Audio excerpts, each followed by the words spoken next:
ಕೃಷ್ಣಂ ವಂದೇ ಜಗದ್ಗುರುಂ. ಭಗವದ್ಗೀತಾ ಅಭಿಯಾನ ಈ ಸಲ ಯಶಸ್ವಿಯಾಗಿ ಬೆಳಗಾವಿಯನ್ನು ಕೇಂದ್ರವಾಗಿ ನಡೀತಾ ಇದೆ. ಬಹಳ ಅಭಿಮಾನದ ಸಂಗತಿ ಅಂತಂದರೆ, ಬೆಳಗಾವಿ ಜಿಲ್ಲೆಯಲ್ಲಿ ಅತ್ಯಂತ ಹೆಚ್ಚು ಅಭಿಯಾನದ ಪ್ರಗತಿ ಕಂಡು ಬರ್ತಾ ಇದೆ. ಯಾಕಂದರೆ ಈಗ ಒಂದು ತಿಂಗಳಲ್ಲಿ ಅಂದರೆ ನವೆಂಬರ್ 21ಕ್ಕೆ ಇದು ಉದ್ಘಾಟನೆ ಮಾಡ್ತು. ಇವತ್ತು ಡಿಸೆಂಬರ್ 20ಕ್ಕೆ ನಾವು ಬಂದಿದ್ದೀವಿ. ಈ ಒಂದು ತಿಂಗಳಿನಲ್ಲಿ ಅದ್ಭುತವಾದ ಪ್ರಗತಿ ಅಂತ ಹೇಳ್ಬೋದು. ನೋಡಿ, ನಗರದಲ್ಲೇ 104 ಶ್ಲೋಕ ಕೇಂದ್ರಗಳು ನಡೆದಿದ್ದಾವೆ. ಅದರಲ್ಲಿ ಎಲ್ಲ ಶಾಲೆಗಳು ಕೂಡ ಸೇರಿದ್ದಾವೆ. ಮತ್ತು ಈಗ ಸಿಕ್ಕಿರುವ ಅಂಕಿಅಂಶದ ಪ್ರಕಾರ 15,000 ಮಕ್ಕಳು ಶ್ಲೋಕಗಳನ್ನು ಕಲಿತಿದ್ದಾರೆ ನಗರದಲ್ಲಿ. ಹಾಗೆ ಬೆಳಗಾವಿ ಗ್ರಾಮೀಣ ಪ್ರದೇಶದಲ್ಲಿ ಸುಮಾರು 13,000 ಮಕ್ಕಳು ಭಗವದ್ಗೀತೆಯನ್ನು ಕಲಿತಿದ್ದಾರೆ.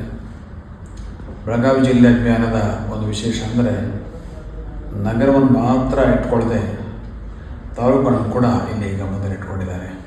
ಹೀಗಾಗಿ ಒಟ್ಟಾರೆ ಬೆಳಗಾವಿ ಜಿಲ್ಲೆಯ ಅಭಿಯಾನ ಅತ್ಯಂತ ಪ್ರಗತಿಯಲ್ಲಿದೆ ಅಂತ ಹೇಳೋದು ಭಾಳ ಸಂತೋಷ ಆಗ್ತದೆ. ಇದರ ಜೊತೆಯಲ್ಲಿ 106 ಉಪನ್ಯಾಸಗಳು ಆಗಿದ್ದಾವೆ. ಅಲ್ಲದೆ ಮಕ್ಕಳಿಗೆ ಸ್ಪರ್ಧೆಗಳು ಈಗಾಗಲೇ ಒಂದು ಹಂತ ಆಗಿದೆ. ಮತ್ತು ಕೊನೆಯ ಹಂತ ರಾಜ್ಯ ಮಟ್ಟದ ಸ್ಪರ್ಧೆ 23ಕ್ಕೆ ಆಗಲಿಕ್ಕಿದೆ. ಭಾಳ ಉಲ್ಲೇಖಾರ್ಹವಾದ ಇನ್ನೊಂದು ಸಂಗತಿ ಅಂದರೆ, ಒಂದು ಜಿಲ್ಲೆಯ ಅಭಿಯಾನದಲ್ಲಿ 3 ಮಹತ್ತರ ವಿಚಾರ ಸಂಕಿರಣಗಳಾಗಿದ್ದಾವೆ. ಅದು ಬೇರೆ ಯಾವ ಜಿಲ್ಲೆಯಲ್ಲೂ ಹೀಗಾಗಿರಲಿಲ್ಲ. ಒಂದನೇದಾಗಿ ಭಗವದ್ಗೀತೆ ಮತ್ತು ಕಾನೂನು ಎಂಬ ಒಂದು ವಿಚಾರ ಸಂಕಿರಣ ನ್ಯಾಯಾಲಯದ ಆವರಣದಲ್ಲೇ ಆಯಿತು 2ನೇ ತಾರೀಕಿನ ದಿವಸ. ಹಾಗೆ ಭಗವದ್ಗೀತೆ ಮತ್ತು ನಿರ್ವಹಣಾ ಶಾಸ್ತ್ರ ಮ್ಯಾನೇಜ್ಮೆಂಟ್ ಇದರ ಬಗ್ಗೆ ಒಂದು ಸುಂದರವಾದ ಕಾರ್ಯಕ್ರಮ 9ನೇ ತಾರೀಕಿನ ದಿನ ಆಯಿತು. ಹಾಗೆ ಗೀತಾ ಸಮನ್ವಯ ಅನ್ನುವ ಎಲ್ಲ ವಿಧದ ತತ್ವ ಚಿಂತಕರ ಒಂದು ಸಮನ್ವಯದ ಸಭೆ ಮೊನ್ನೆ ಸೋಮವಾರ ದಿವಸ ನಡೆಯಿತು. ಹೀಗೆ 3 ದೊಡ್ಡ ದೊಡ್ಡ ವಿಚಾರ ಸಂಕಿರಣಗಳು ಕೂಡ ಇದರಲ್ಲಿ ಇದ್ದಾವೆ ಅನ್ನೋದು ಇದರಲ್ಲಿ ಕಾರಣ. ಭಗವದ್ಗೀತೆಯನ್ನು ಎಲ್ಲರೂ ಕಲಿಬೇಕು, ಸಾಧ್ಯವಾದಷ್ಟು ಅನುಸರಿಸಬೇಕು. ಯಾಕಂತಂದರೆ ಮನುಷ್ಯನ ಇಂದಿನ ಜೀವನಕ್ಕೆ ಭಗವದ್ಗೀತೆ ಕೊಡುವ ಜೀವನ ಕ್ರಮ ಅಗತ್ಯ ಇದೆ. ಯಾಕಂದರೆ ಶಾಂತಿಯನ್ನು ಕಾಣದೆ ಮನುಷ್ಯ ಚಡ್ಪಡಿಸ್ತಾ ಇದ್ದಾನೆ. ವೈಜ್ಞಾನಿಕವಾಗಿ ನಾವು ಸಾಕಷ್ಟು ಮುಂದೆ ಹೋಗ್ತಾ ಇದ್ದೀವಿ, ಅದು ಸಂತೋಷದ ಸಂಗತಿ. ಆದರೂ ಮಾನಸಿಕ ಆರೋಗ್ಯದಲ್ಲಿ ನಾವು ಅಷ್ಟೇ ಹಿಂದೆ ಹೋಗ್ತಾ ಇದ್ದೀವಿ ಅನ್ನೋದು ಅಷ್ಟೇ ಖೇದದ ಸಂಗತಿ. ಇದು ನಮ್ಮ ದೇಶದ ಸ್ಥಿತಿ ಮಾತ್ರ ಅಲ್ಲ, ವಿಶ್ವದ ಬೇರೆ ಬೇರೆ ದೇಶಗಳು ಕೂಡ ಈ ಸ್ಥಿತಿ ಇದೆ. ಜಗತ್ತಿನ ದೊಡ್ಡಣ್ಣ ಅಮೇರಿಕಾದಲ್ಲಿ ಈ ಸ್ಥಿತಿಯನ್ನು ಗಂಭೀರ ಇದೆ. ಅತ್ಯಂತ ವ್ಯಾಪಕವಾದ ದೇಶವಾಗಿರೋ ಚೀನಾ ದೇಶದಲ್ಲಿ ಕೂಡ ಈ ಸ್ಥಿತಿ ಇನ್ನೂ ಗಂಭೀರ ಇದೆ. ತಕ್ಕಮಟ್ಟಿಗೆ ಭಾರತೀಯರು ನೆಮ್ಮದಿಯಲ್ಲಿದ್ದಾರೆ. ಯಾಕಂದರೆ ಇನ್ನೂ ನಮ್ಮ ಸಂಸ್ಕೃತಿಯ ಒಂದು ಪ್ರಭಾವ ಅದರಲ್ಲಿ ಇದೆ. ಆದರೂ ಅದು ಸಾಲದು. ಈಗಾಗಲೇ ನಾವು ಜಗತ್ತಿನಲ್ಲಿ ಅತ್ಯಂತ ಹೆಚ್ಚು ಡಯಾಬಿಟಿಸ್ ರೋಗಿಗಳು ಇರುವ ದೇಶ ಆಗಿದ್ದೀವಿ.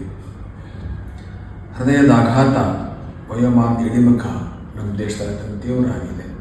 ಅಂದರೆ ಕಡಿಮೆ ವಯಸ್ಸಲ್ಲಿ ಹೃದಯದ ಆಘಾತ ಆಗುವಂಥ ಸಂಖ್ಯೆ ನಮ್ಮ ದೇಶದಲ್ಲಿ ಜಾಸ್ತಿ ಇದೆ. ಇವೆಲ್ಲ ಮಾನಸಿಕ ಆರೋಗ್ಯದ ಹಿನ್ನಡೆಯನ್ನು ಸೂಚಿಸ್ತವೆ. ಹೀಗಾಗಿ ವೈಜ್ಞಾನಿಕವಾಗಿ ನಾವು ಎಷ್ಟು ಮುಂದೆ ಹೋಗ್ತಾ ಇದ್ದೀವೋ ಮಾನಸಿಕ ಆರೋಗ್ಯದಲ್ಲಿ ಅಷ್ಟೇ ಹಿಂದೆ ಹೋಗ್ತಾ ಇದ್ದೀವಿ. ಇದನ್ನು ಸರಿಪಡಿಸ್ಕೊಳ್ಳೋಕ್ಕೆ ಇಂದಿನ ಜೀವನಕ್ಕೆ ಭಗವದ್ಗೀತೆ ಕೊಡುವ ಜೀವನಕ್ಕೆ ಬಹಳ ಅಗತ್ಯ ಇದೆ. ಅದಕ್ಕಾಗಿ ಎಲ್ಲರೂ ಇದನ್ನು ಕಲಿಬೇಕು ಮತ್ತು ಭಗವದ್ಗೀತಾ ಅಭಿಯಾನದಲ್ಲಿ ಎಲ್ಲರೂ ಭಾಗವಹಿಸಬೇಕು. ಭಾಗವಹಿಸಿದರೆ ಅದನ್ನು ಓದುವ, ತಿಳ್ಕೊಳ್ಳುವ, ಅನುಸರಿಸುವ ಒಂದು ಪ್ರೇರಣೆ ಬರ್ತದೆ.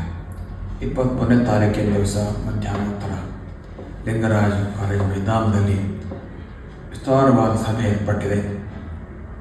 ಬೇರೆ ಬೇರೆ ಜಿಲ್ಲೆಗಳಿಂದಲೂ ಕೂಡ ಜನಗಳು ಬರ್ತಾರೆ. ಬೆಳಗಾವಿ ಜಿಲ್ಲೆಯ ಜನ ಹೆಚ್ಚನ್ನು ಭಾಗವಹಿಸ್ತಾರೆ. ಸುಮಾರು 50,000 ಜನ ಭಾಗವಹಿಸಬಹುದು ಅನ್ನೋ ನಿರೀಕ್ಷೆ ಇದೆ. ಅಲ್ಲದೆ ಈ ಕಾರ್ಯಕ್ರಮಕ್ಕೆ ರಾಷ್ಟ್ರದ ಶ್ರೇಷ್ಠ ಚಿಂತಕರಾದ ಸುಧಾಂಶು ತ್ರಿವೇದಿಯವರು ಉಪನ್ಯಾಸಕರಾಗಿ ಆಗಮಿಸಲಿಕ್ಕಿದ್ದಾರೆ. ಪೇಜಾವರ ಶ್ರೀಗಳವರು ವಿಶೇಷ ಆಹ್ವಾನಿತರಾಗಿ ಬರಲಿಕ್ಕಿದ್ದಾರೆ. ಪ್ರಹ್ಲಾದ್ ಜೋಶಿಯವರು ಆಹ್ವಾನಿಸಲ್ಪಟ್ಟಿದ್ದಾರೆ. ರಾಜ್ಯದ ವಿಧಾನಸಭಾ ಪರಿಷತ್ತಿನ ಸಭಾಪತಿಗಳಾದ ಬಸವರಾಜ ಹೊರಟ್ಟಿಯವರು ಕಳಕಳಿಯನ್ನು ಬರೆದು ಒಪ್ಪಿಕೊಂಡಿದ್ದಾರೆ. ಇದಲ್ಲದೆ ಜಿಲ್ಲೆಯ ಅನೇಕ ಜನ ಗಣ್ಯರು, ಅತಿ ಗಣ್ಯರು, ರಾಜ್ಯದ ಬೇರೆ ಬೇರೆ ಗಣ್ಯರು, ಅತಿ ಗಣ್ಯರು ಭಾಗವಹಿಸ್ತಿದ್ದಾರೆ. ಮತ್ತು ಜಿಲ್ಲೆಯ ಎಲ್ಲ ಸ್ವಾಮೀಜಿಗಳನ್ನು ಇದರೊಳಗೆ ಆಮಂತ್ರಿಸಿದ್ದೀವಿ. ಅನೇಕರು ಬರ್ತಾ ಇದ್ದಾರೆ. ಹೀಗಾಗಿ ಬೆಳಗಾವಿಯ ಒಂದು ಐತಿಹಾಸಿಕ ಕಾರ್ಯಕ್ರಮ ಆಗಲಿಕ್ಕಿದೆ.